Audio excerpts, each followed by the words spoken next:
Hello everybody, it's Hanson back with another video. This time it's gonna be about the fantasy challenge, and I'm gonna do like the predictions like for 4 days in a row.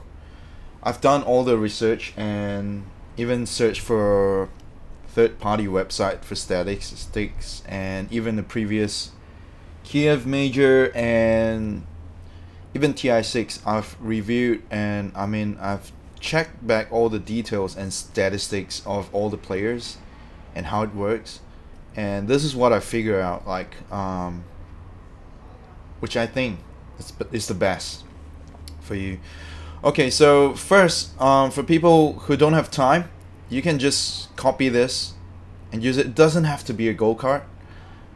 Gold card it only has like 10 to 25% advantage of a certain player, but the player itself is the main concern now. So if you don't have enough gold card or silver card, even the normal card will do. Will do good. Will give you enough points to be at the top. Alright, so this is how it works.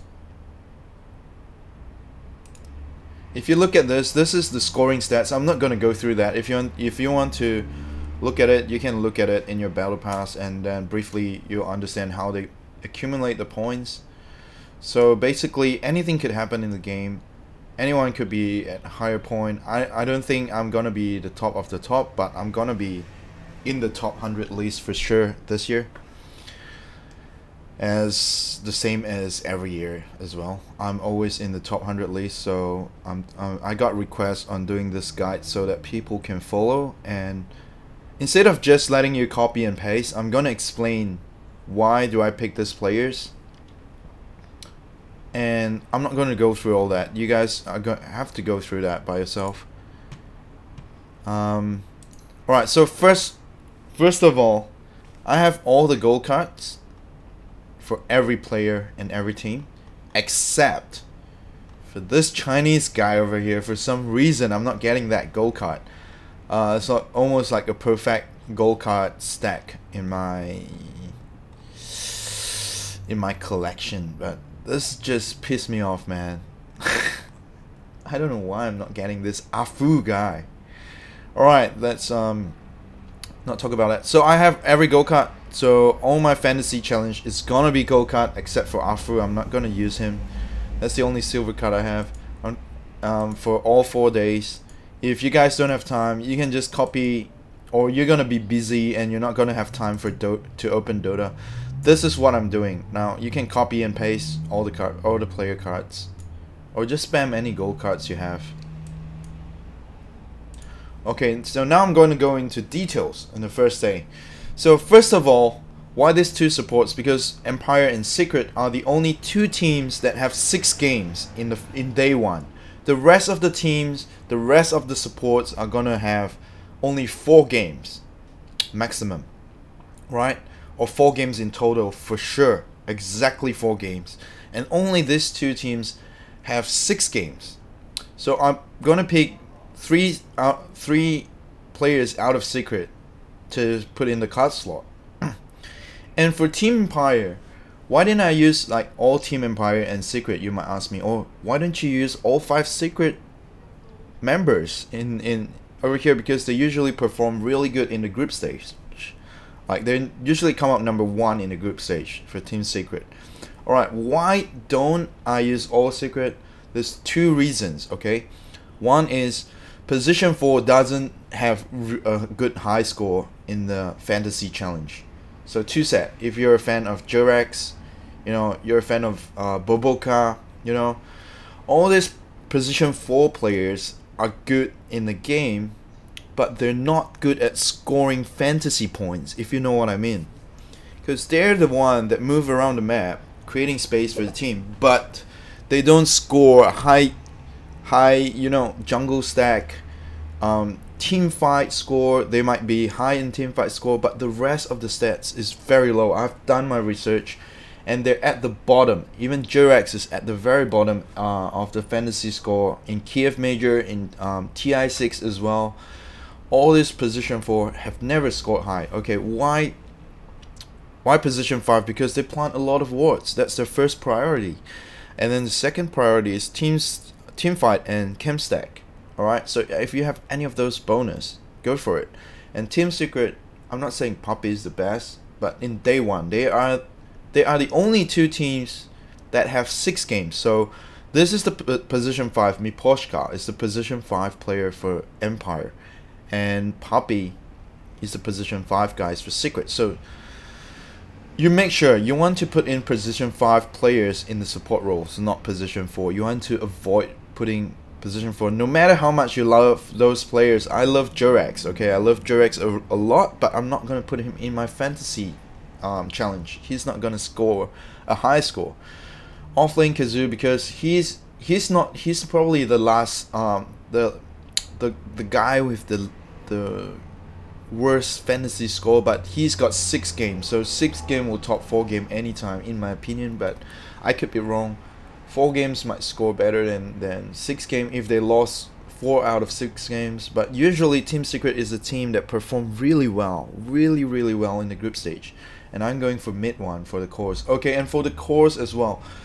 For the cores, always, so they're split into 3 sections, right? Cores, offlane, and support. Supports have to be position 5. They're a high scorer, okay, from any team. So make sure you put 2 position 5. Offlane is offlane. You can't have a second choice for that. Just go for the best offlane that you think that's gonna score, or the team that have the most game in that day. And for cores, always go for the mid role. Mid scores the highest. The top 5 scorers are Abed, Anna, Sumil, mid 1, and one more guy I can't remember. 5 top scorers in every fantasy challenge every year, and every main event and every majors are the mid players. So you want to go for the mid players that have the most game. But I trust Abed because he's the number 1 scorer in Kiev major, right? It's Abed. So the closest biggest event before TI7 is the Kiev major, and I think Abed can top Team Empire anytime for the fantasy score, because they're gonna win a lot of games as well. But I don't think Empire is gonna win most of the games. They probably get a lot of loss. So for this slot, you can go for Abed, Sumel, or Anna. All 3 are good, trust me, because they're the top 3 scorers. But we don't know who's gonna score the highest on TI7. But this guy is 10k MMR. I mean, why not trust him for one time? I mean, yeah. And then I'll also go through like the schedule of the group stage as well. If you don't know where to find it, it's just here. Go to this area, group stage, TI7 groups reveal. So when you click this is gonna come out, and you click this schedule. Okay, so the schedule for all the teams are here.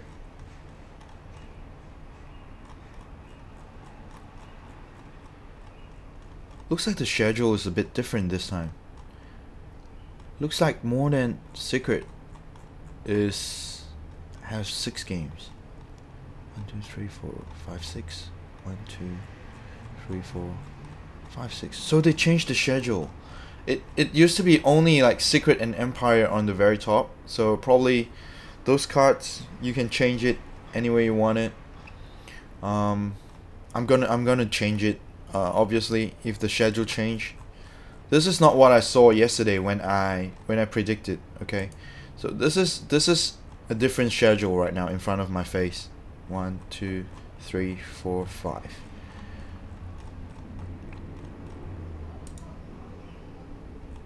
One, 2, 3, 4. I'm just gonna go through it really quickly. It's a different schedule that I'm seeing right now, so I'm gonna redo everything again. Fuck it. I should have checked this before I start this video. But I'm gonna change it for day 1 right now, and I'm gonna, depending on how the teams play, I'm gonna redo day 2 after their tournament, after day 1, I'm gonna redo day 2, and I'm gonna re-upload another video about how they perform and why do I pick the next set of players.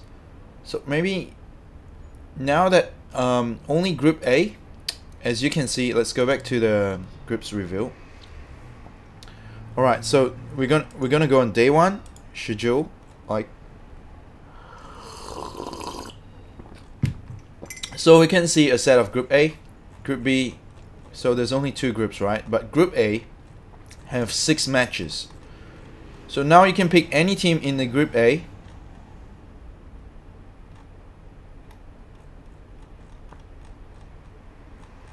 Instead of Group B for day 1, because Group B is gonna have 4 matches. In day 2, B A B A B. Okay, as I expected. Group B is gonna have more games than Group A. So in the second day, pick a Group B. I'm just gonna go briefly through this. Third day, A B A B A. So Group A again is gonna have 6 games. Right, so there you go. But depending on how they perform on day 1 and day 2, you can predict who's gonna score better on day 3. But it doesn't actually work that way, because some teams perform better at day 3 and 4 but didn't perform well at day 1 and 2. But that's prediction, right? So we have to predict like the best. And day 4 will be Group B. Okay, so it's probably a bug, because I only saw like the first 2 teams the last time when I checked, like yesterday, and now they're showing like a whole group playing. So probably I'll do it right now. Let's see what team is on Group A. So I'm gonna remove Abed. So we got EG. My favorite team will be EG, Liquid, and Secret, right? These are my favorite 3 teams. I'll never put other player above them. So we can put EG, Liquid, and Secret. So I'm gonna change this right now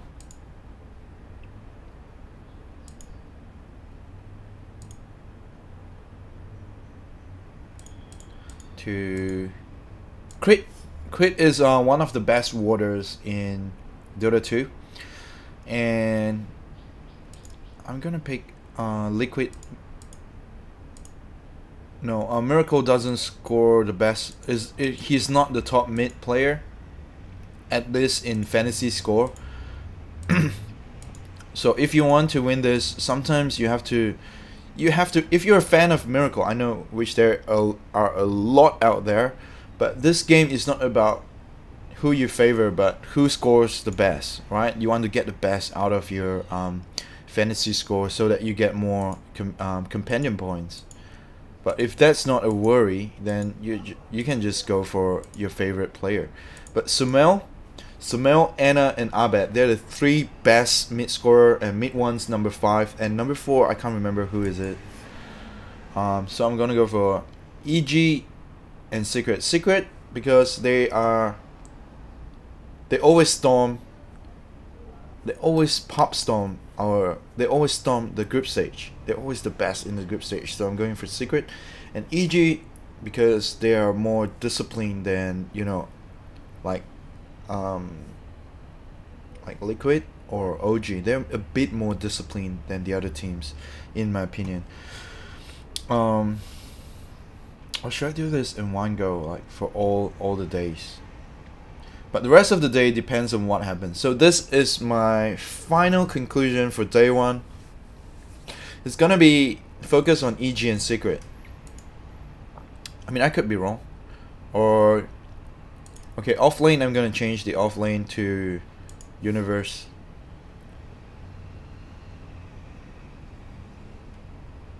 Yep. Let's go back and look at the board again. This is what I usually do before I predict. I keep going back and forth on this board, and it also third-party stats just to make sure that my pick is the best. So I've gone through all the hard work. All you need to do is copy and paste.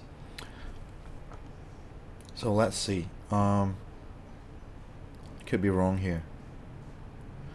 Secret's definitely gonna win Empire for the first round. I think EG and Liquid's gonna win the first round as well. And Group A, second round, I think, yep, Secret has no problem, Liquid has no problem, EG. Maybe IGV is a stronger opponent. So EG's gonna have a tough time. EG versus Liquid, I think probably EG is gonna pull off in the group stage, because usually Kuro doesn't really draft, like, do his best draft in the group stage. Like,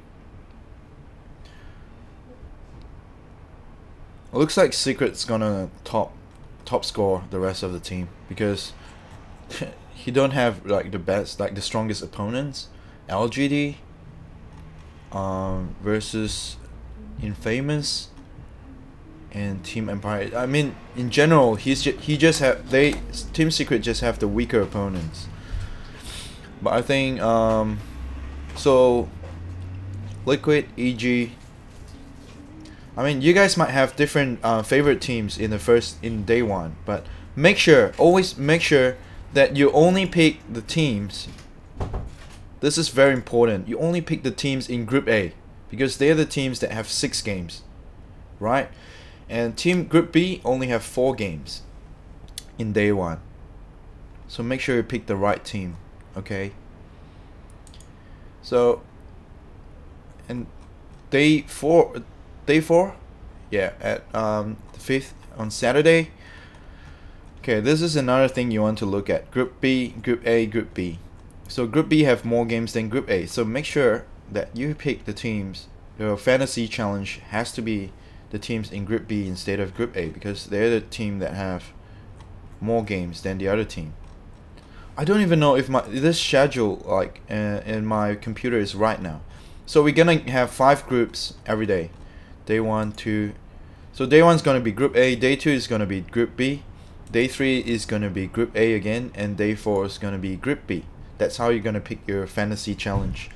So this is how you can minimize the loss of fantasy points, or maximize your fantasy points as you go through. And so we're gonna have a conclusion now. First, pick the right group for the day. So Group A, B, A, B. Okay, A for day 1, B for day 2, A for day 3, B for day 4. Second conclusion is only pick the mid players for your cores. Third rule is only pick position 5 for your supports. Do not pick position 4, no matter how much you love them, okay? And off lane is off lane, so that doesn't really matter who you pick. Just pick the right group. So these are the things you want to make sure. And after that, you filter out your gold card, or your silver card, or your normal card, or the blue card. So that's when you want to pick the better card for the team you want. Doesn't really matter if it's a gold card. Sometimes a blue card can score higher than a gold card, depending on the win rate and the performance in the game. But this is my conclusion for day 1, and I'll do day 2 tomorrow. Peace out. See you guys again. And I'm going back to my Twitch stream in 5 minutes. See you guys.